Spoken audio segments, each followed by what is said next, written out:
Satrauc vakar viens ļoti būtisks internetu komentārs, kur Padalīsieties. sieviete raksta, jā, man bija 2 māsītes un brālēns, vai pretēji, viņus adoptēja un viņi pazuda.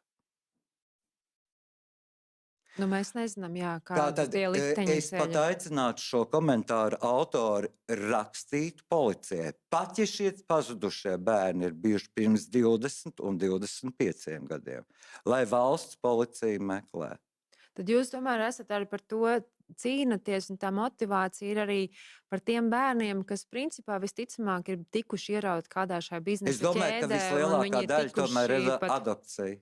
Piedodiet, viena sadaļa ir modelis. Cik jauki būtu šo skandālu noreducēt tikai uz modelēm? Protams, tas ir vienkāršāk. Nē. Nākamā lieta, mūsu dārgā Saeima. Es domāju, ka es no žurnālistiem sapratu, tā varbūt es neesmu līdz galam pilnīgi iedziļinājies mūsu adopcijas likumos.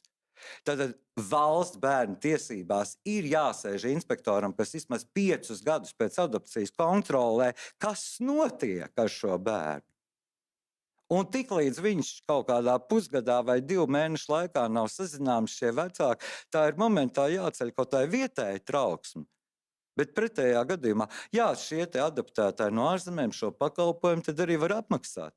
Bet valsts bērnu tiesībās ir jābūt, ja mēs atdodam no valsts kādu bērnu, nu mums taču ir kaut kā jāizsako, kas ar šo bērnu notiek.